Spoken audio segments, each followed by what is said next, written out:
നമ്മൾ ഇന്നത്തെ വീഡിയോ പരിശോധിക്കുന്നത് ഗൂഗിളുമായി ബന്ധപ്പെട്ടുള്ള കുറച്ച് ഫീച്ചറുകളാണ്. അതായത് നമ്മളൊക്കെ ഗൂഗിൾ ഉപയോഗിക്കുന്ന ആളുകളാണ്, ഗൂഗിളിൽ സെർച്ച് ചെയ്യാറുണ്ട് പല ലിങ്കുകളും. അപ്പോൾ അതിനകത്ത് നമുക്ക് അറിഞ്ഞിരിക്കേണ്ട ചെറിയ കുറച്ച് ടിപ്സുകളാണ്. വീഡിയോ അവസാനം വരെ കണ്ടു നോക്കുക, തീർച്ചയായിട്ടും ഉപകാരപ്പെടും. നിങ്ങളുടെ സുഹൃത്തുക്കൾ കൂടി വീഡിയോ ഷെയർ ചെയ്ത് കൊടുക്കുക. നിങ്ങൾ ആദ്യമായിട്ടാണ് ഈ ചാനൽ കാണുന്നതെങ്കിൽ സബ്സ്ക്രൈബ് ചെയ്യാം. അപ്പോൾ അതിനുവേണ്ടി ഞാനിവിടെ ഗൂഗിൾ ക്രോം ഓപ്പൺ ചെയ്ത് ഗൂഗിൾ ക്രോമിനകത്ത് ഞാൻ ഏതെങ്കിലും ഒരു വെബ്സൈറ്റ് ഓപ്പൺ ചെയ്യുകയാണ്.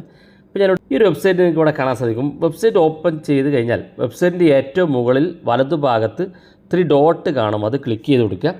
ഇവിടെ നമുക്ക് ഒരുപാട് ഫീച്ചറുകളുണ്ട്.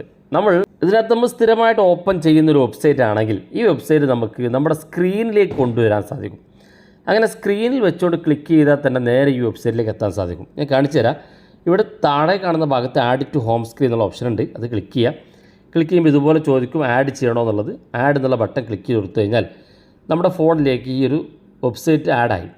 നമ്മൾ പ്രത്യേകിച്ച് ഒന്നും ചെയ്യേണ്ട, നമ്മുടെ ഫോൺ എടുത്ത് നമ്മൾ ആ ഒരു വെബ്സൈറ്റ് ഇവിടെ നമ്മുടെ സ്ക്രീനിൽ എവിടെയെങ്കിലും കാണും. ആ സ്ക്രീൻ ഇതാ ഇവിടെ കാണാൻ സാധിക്കും. ജസ്റ്റ് ക്ലിക്ക് ചെയ്ത് കൊടുത്താൽ മതി, ആ വെബ്സൈറ്റിലേക്ക് നമുക്ക് നേരെ എത്താൻ സാധിക്കും. ഇതുപോലെ നിങ്ങൾക്ക് ഓരോ വെബ്സൈറ്റും ഇങ്ങനെ നമുക്ക് സ്ക്രീനിലേക്ക് കൊണ്ടുവരാൻ സാധിക്കും. അതുകൊണ്ട് ഓരോ തവണ ക്ലിക്ക് ചെയ്യുമ്പോൾ നിങ്ങൾ ഗൂഗിളിൽ സെർച്ച് ചെയ്യേണ്ട ആവശ്യമില്ല, ജസ്റ്റ് ക്ലിക്ക് ചെയ്ത് കൊടുത്താൽ മതി. അതുപോലെ തന്നെ ഈ 3 ഡോട്ടിനകത്ത് നമുക്ക് ഇപ്പോൾ ഇത് ഇംഗ്ലീഷിലുള്ളൊരു വെബ്സൈറ്റ് ആണെങ്കിൽ ഇത് നമുക്ക് മലയാളത്തിലേക്ക് കിട്ടുന്നതിന് വേണ്ടി ഇവിടെ ഏറ്റവും മുകളിൽ 3 ഡോട്ട് ക്ലിക്ക് ചെയ്യുക. ഇവിടെ നമുക്ക് ട്രാൻസ്ലേറ്റ് എന്നുള്ള ഓപ്ഷൻ കാണും, അത് ക്ലിക്ക് ചെയ്ത് കൊടുക്കുക. ക്ലിക്ക് ചെയ്യുമ്പോൾ കാണാൻ സാധിക്കും ഇംഗ്ലീഷിൽ നിന്ന് മലയാളത്തിലേക്ക് ട്രാൻസ്ലേറ്റ് ആകുന്നത്. അല്പം ഒന്ന് വെയിറ്റ് ചെയ്ത് കൊടുത്തു കഴിഞ്ഞാൽ ഇതാ നമ്മളിപ്പോൾ കണ്ട ഇംഗ്ലീഷിലുള്ള ആ ഒരു വെബ്സൈറ്റ് മലയാളത്തിലേക്ക് ട്രാൻസ്ലേറ്റ് ചെയ്തിട്ടുണ്ട്. ഇങ്ങനെ നിങ്ങൾക്ക് ഇംഗ്ലീഷിലുള്ള ഏത് വെബ്സൈറ്റും മലയാളത്തിലേക്ക് വായിച്ചെടുക്കാൻ സാധിക്കുന്നതാണ്. അതുപോലെ തന്നെ നമുക്ക് ഇതിനകത്ത് ഷെയർ ചെയ്യാനുള്ള ഓപ്ഷൻ ഉണ്ട്. നിങ്ങളുടെ സുഹൃത്തുക്കൾക്കൊക്കെ വാട്സപ്പിൽ ഇതുപോലെ ഷെയർ ചെയ്ത് കൊടുക്കാൻ സാധിക്കും. ഇതിൽ നിന്ന് നമുക്ക് ഈ വെബ്സൈറ്റിൻ്റെ ഫോട്ടോകളൊക്കെ ഡൗൺലോഡ് ചെയ്യണമെന്നുണ്ടെങ്കിൽ ഡൗൺലോഡ് ബട്ടൺ ഉണ്ട്. അതുപോലെ തന്നെ ഈ ഒരു സൈറ്റ് നമുക്ക് ബുക്ക് മാർക്കിലേക്ക് സേവ് ചെയ്ത് കഴിഞ്ഞാൽ നമുക്ക് ഏത് സമയത്ത് വേണമെങ്കിലും നിങ്ങളുടെ ഗൂഗിൾ ബ്രൗസർ സെർച്ചിൽ നിങ്ങൾക്ക് ഈ വെബ്സൈറ്റ് കാണാൻ സാധിക്കും.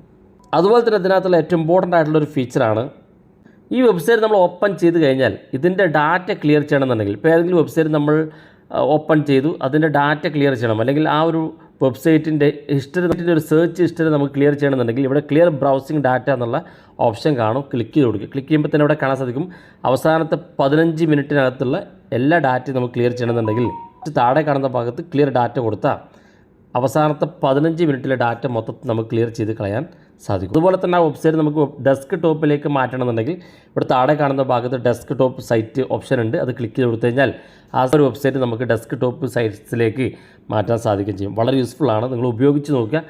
ഗൂഗിളിൽ പല കാര്യങ്ങളും സെർച്ച് ചെയ്യുന്ന ആളുകളാണ്, നിങ്ങൾക്ക് ഏറ്റവും യൂസ്ഫുൾ ആയിരിക്കും ഈ വീഡിയോ. ഇഷ്ടപ്പെട്ടെങ്കിൽ നിങ്ങളുടെ സുഹൃത്തുക്കൾക്ക് മറക്കാതെ ഷെയർ ചെയ്ത് കൊടുക്കുക. ഇതുപോലുള്ള വ്യത്യസ്തമായ അറിവുകളുമായി നമുക്ക് അടുത്ത വീഡിയോയിൽ കാണാം.